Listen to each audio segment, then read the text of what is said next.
네, 만나고 싶은 스님이나 제가자를 초대하는 단박 인터뷰 순서입니다. 30년 이상 경제관료 생활을 마치고 전국의 문화유산 현장에서 느낀 감흥을 시와 에세이 또 그림으로 표현한 책을 펴낸 배국환 전 기획재정부 제2차관을 어제에 이어 다시 만나봅니다.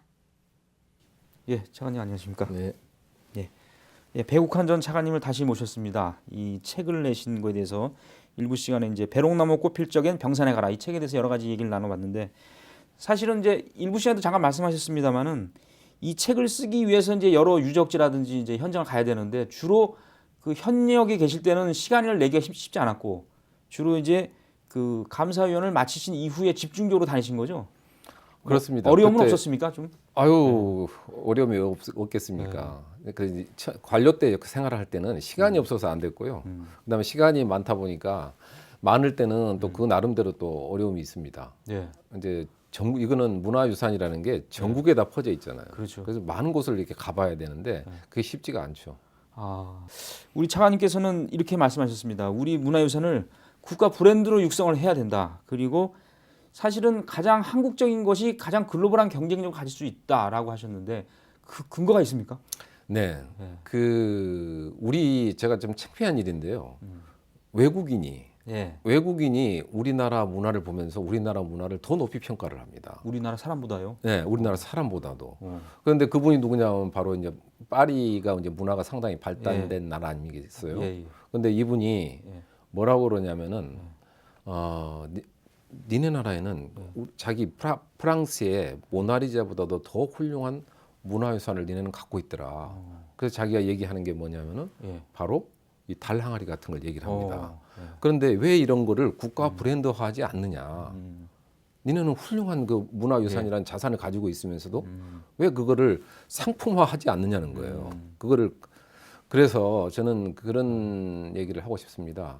지금 현재 지금 박근혜 정부에서 문화융성을 위한 그렇죠. 이 국정 목표로 해서 이렇게 하고 있지 않습니까? 이게 대단히 중요한 겁니다, 사실은. 우리가 앞으로 새로운 그 21세기에 먹고 살 중요한 그 어떤 키워드가 돼야 된다고 저는 생각을 하고요. 특히 이제 우리나라의 글로벌 기업들이 최근에 이제 뭐 삼성을 비롯해서 여러 가지 많이 이렇게 커지고 있습니다만은 이런 기업들이 우리 문화유산을 상품에다가 가치를 탑재를 해야 됩니다. 그걸 탑재를 해서 나갈 때 세계 각국 사람들이 아주 독창적으로 창의적으로 반응을 한다는 거죠.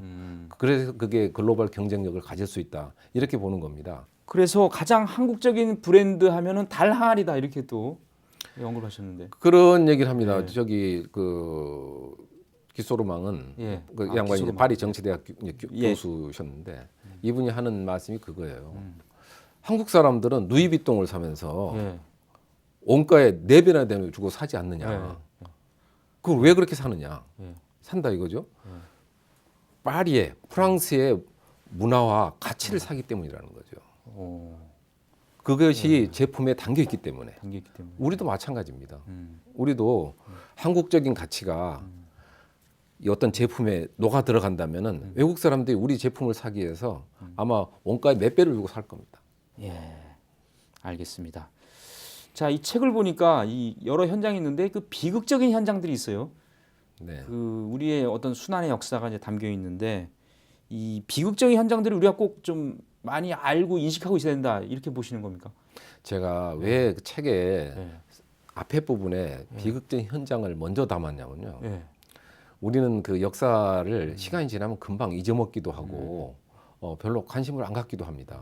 비근한 예로 저는 이제 분당에 살고 있습니다만 근처에 이제 남한산성이 있잖아요. 있죠. 남한산성을 자주 갑니다.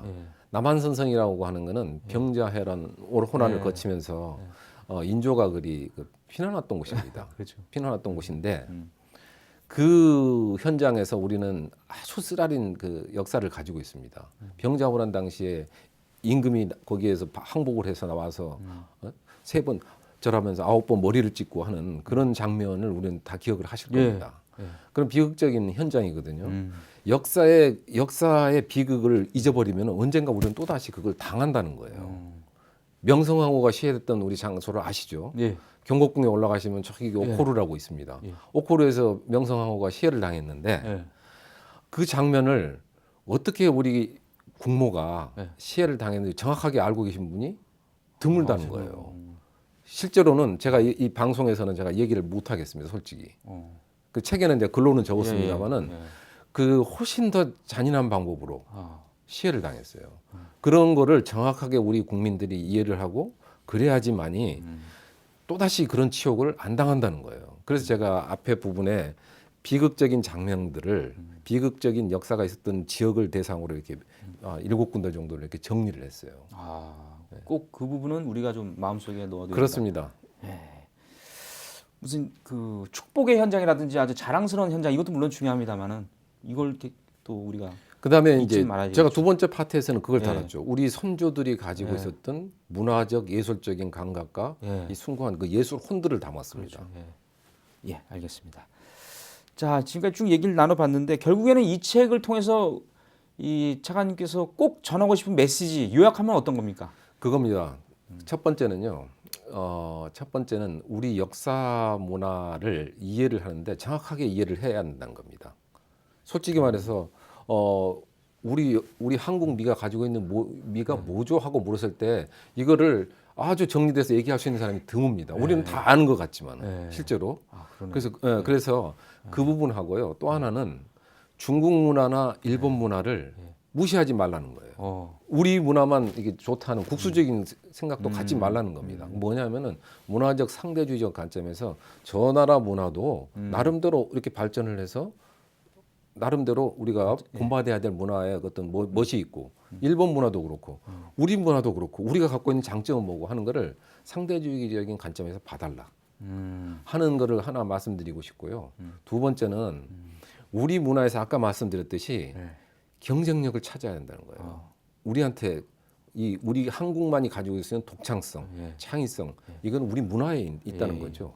이거를 찾아서 우리 기업 활동과 경제 활동에다가 접목을 시켜야 한다. 그런 얘기를 하고 싶은 겁니다. 앞으로 뭐 특별한 계획이 또 있으신가요? 지금은 이제 학교에 있기 때문에 예, 그렇죠. 있습니다만 아직은 제가 이제 공직을 이제 그만둔 지 얼마 안 됐거든요. 근데 아직은 이 국가를 위해서 제가 그동안에 쭉 쌓았던 이 경험을 사장시킬 게 아니고 국가를 위해서 어딘가 봉사를 해야 되겠다 하는 생각을 가지고 있습니다. 예, 그 봉사를 하는 게 구체적인 방법이 여러 가지 있을 텐데 말이죠. 여러 가지 고민을 하고 계시군요. 그렇습니다. 예, 알겠습니다.